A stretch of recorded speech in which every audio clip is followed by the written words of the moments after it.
Wilayah Kabupaten Demak, Jawa Tengah kembali direndam banjir imbas dari jebolnya tanggul Sungai Wulan pada hari Minggu lalu. Selain itu, beberapa titik lain di Jawa Tengah juga masih tergenang banjir. Dan untuk mengetahui situasi terkini terkait banjir di Jawa Tengah, kita terhubung dengan Dirlantas Polda Jateng, Kombes Sony Irawan. Pak Sony, selamat sore. Terima kasih atas waktunya. Assalamualaikum, selamat sore Mbak Ayu. Waalaikumsalam. Pak Sony, kami ingin mengupdate terlebih dahulu. Hingga sore hari ini bagaimana kondisi banjir di Jawa Tengah? Kira-kira titik mana saja yang sudah mulai surut dan masih bisa dilewati, dan juga wilayah mana yang masih harus diwaspadai oleh masyarakat? Baik, terima kasih Mbak Ayu dan pemirsa CNN Indonesia. Perlu kami sampaikan bahwa banjir yang terjadi di wilayah Jawa Tengah ada dua penyebab. Yang pertama adalah karena debit air hujan yang cukup tinggi, dan yang kedua adalah karena jebolnya tanggul Wulan yang ada di wilayah Karanganyar, Demak. Untuk sampai dengan update per siang hari ini Mbak, tadi kami dengan staf juga sudah melakukan pengecekan dari mulai wilayah Semarang sampai dengan ke wilayah Demak. Khusus untuk wilayah yang masih mengalami genangan cukup tinggi itu adalah di wilayah Demak, khususnya Kecamatan Karanganyar di kilometer 41.850 sampai dengan kilometer 45 itu masih ketinggian air mencapai 1 sampai dengan 2 meter. Sementara untuk wilayah lain seperti Semarang, kemudian Kudus, Jepara, Pati, Grobogan, itu memang khusus Semarang masih ada genangan di wilayah Kaligawe sampai dengan ke wilayah perbatasan Demak, tetapi jalur masih dapat dilalui untuk wilayah Pantura. Jadi untuk wilayah Pantura nih Mbak, khusus untuk wilayah Pantura dari mulai barat menuju ke timur, yaitu dari wilayah Jakarta atau menuju Jawa Timur, maka untuk kendaraan berat masih dapat melalui jalur yang disiapkan, yaitu lewat Kaligawe sampai dengan ke wilayah Demak. Hanya nanti pada saat akan melalui Pantura Demak ke Kudus, itu kita alihkan lewat Simpang 3 Trenggulin, kemudian nanti akan masuk ke wilayah Mijen, Welahan, Simpang Gotri, dan tembus di wilayah Kudus. Nah dari situ nanti akan lanjut sampai ke wilayah Pantura Mbak, demikian Mbak.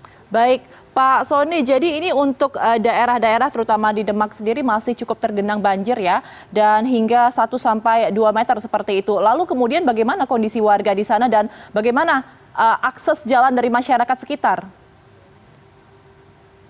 Kalau yang di Demak, Mbak, jalur Pantura itu memang sampai saat ini masih bisa dilalui lewat jalur alternatif di wilayah Kudus tersebut, tetapi untuk di Demak itu sudah mulai masuk genangan air ke wilayah perkotaan. Sebagai contoh di Jalan Bayangkara, kemudian di Masjid Agung, kemudian di kediaman Ibu Bupati itu juga sudah ada genangan air sebanyak 40 sampai 60 cm.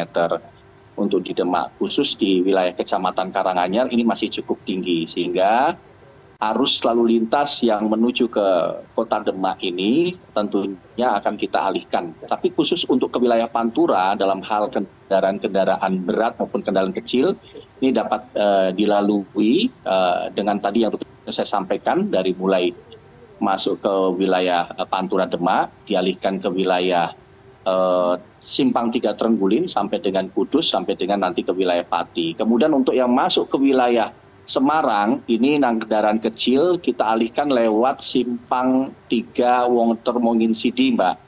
Nanti baru tembusnya ke wilayah Pedurungan dan kota Semarang. Baik. Itu untuk kendaraan-kendaraan kecil. Tapi untuk kendaraan berat seperti truk dan bus dapat dilalui wilayah Kaligawe sampai dengan ke wilayah Karangtengah dan Pantura Demak. Demikian. Baik, Pak Sony, untuk wilayah Kaligawe sendiri ini kan sebelumnya sempat juga lumpuh ya, tapi sekarang sudah bisa dilalui oleh kendaraan berat. Nah, untuk kendaraan yang lebih kecil sendiri atau kendaraan dari masyarakat, apakah ada alternatif jalan lain yang disediakan untuk wilayah Kaligawe?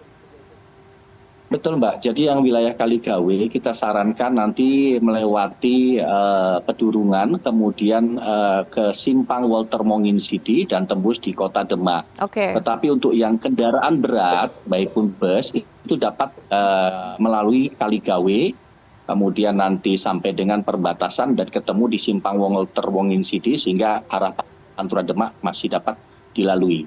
Jadi Kaligawe per siang hari ini ketinggian kurang lebih 40 sampai dengan 50 cm sudah mulai surut dan mesin pompa juga sudah beroperasional dengan baik. Mudah-mudahan dengan cuaca yang cukup baik ini akan semakin surut dan genangan mulai hilang, Mbak. Demikian, Mbak. Baik, Pak Sony, informasinya juga cuaca ekstrim atau curah hujan yang tinggi diprediksi oleh BMKG masih akan terjadi untuk beberapa waktu ke depan di wilayah Jawa Tengah. Lalu kira-kira bagaimana kemudian antisipasi banjir susulan di bulan Ramadan dan juga jelang Idul Fitri? Karena pastinya nanti kan pergerakan masyarakat ke Jawa Tengah ini akan naik intensitasnya. Iya Mbak, memang betul khususnya nanti apabila kita mulai operasi ketupat. Nah oleh karena itu tadi Bapak Kapolda, Bapak PJ Gub dengan juga dari BNPB itu telah melaksanakan rapat bersama-sama Mbak untuk mensinergikan dan mempercepat khususnya perbaikan tanggul wulan yang ada di wilayah Karanganyar. Karena khusus tanggul wulan ini sudah 2 kali Mbak, kemarin di Februari juga mengalami jebol dan sekarang jebol kembali dan intensitasnya lebih besar yang saat ini juga. Nah tentunya kita mengantisipasi langkah-langkah khusus untuk rekayasa lalu lintas. Ini kami juga memprediksi dan kami mengantisipasi bekerja sama dengan Balai Besar Pelaksana Jalan Nasional untuk mempersiapkan jalur-jalur baik itu jalan nasional maupun jalan provinsi UPPR untuk dipersiapkan apabila genangan ini terus terjadi sampai dengan Lebaran, maka jalan-jalan alternatif harus kita persiapkan. Dan khusus untuk operasi ketupat, kita akan menggelar kekuatan dan juga membakar betis kegiatan tersebut sehingga pemudik dapat berjalan ataupun dapat menikmati mudiknya dengan baik. Harapannya mudah-mudahan cuaca ekstrim ini di Jawa Tengah dapat segera teratasi, Mbak, karena ini memang bencana alam dan tidak kemauan kita bersama. Tetapi kami Polda Jawa Tengah dengan seluruh stakeholder berupaya secara maksimal untuk kegiatan aktivitas masyarakat agar dapat berjalan dengan baik. Demikian, Mbak.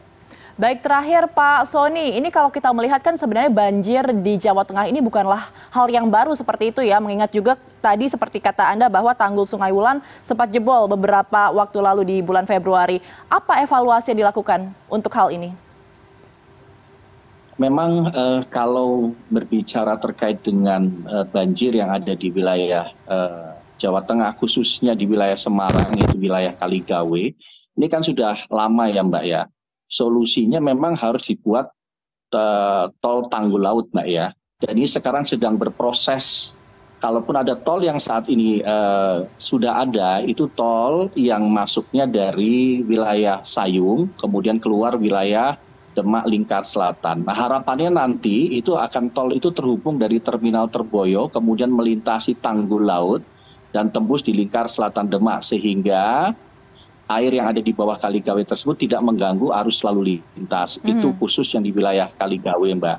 Kalau yang di wilayah Karanganyar memang ini nanti dari pihak BNPB yang lebih berkompeten melakukan evaluasi ya Mbak ya. Tetapi pembelajaran kemarin memang bahwa debit air yang begitu besar dan begitu banyak, tanggul yang telah diperbaiki tersebut ternyata tidak mampu menampung debit air karena memang cuaca ekstrim sehingga jebol, Mbak. Demikian, Mbak. Baik, Pak Sony, kita juga berharap ini masyarakat untuk tetap update ya informasi terkini terkait dengan banjir dan juga titik genangan yang terjadi di Jawa Tengah sehingga nantinya tetap terupdate informasinya dan berharap juga semoga nantinya cuaca atau curah hujan yang ekstrim di Jawa Tengah tidak terjadi lagi. Terima kasih atas informasinya Dirlantas Polda Jateng, Kombes Sony Irawan telah bergabung bersama kami di CNN Indonesia News Report. Selamat sore, sehat selalu, Pak Sony.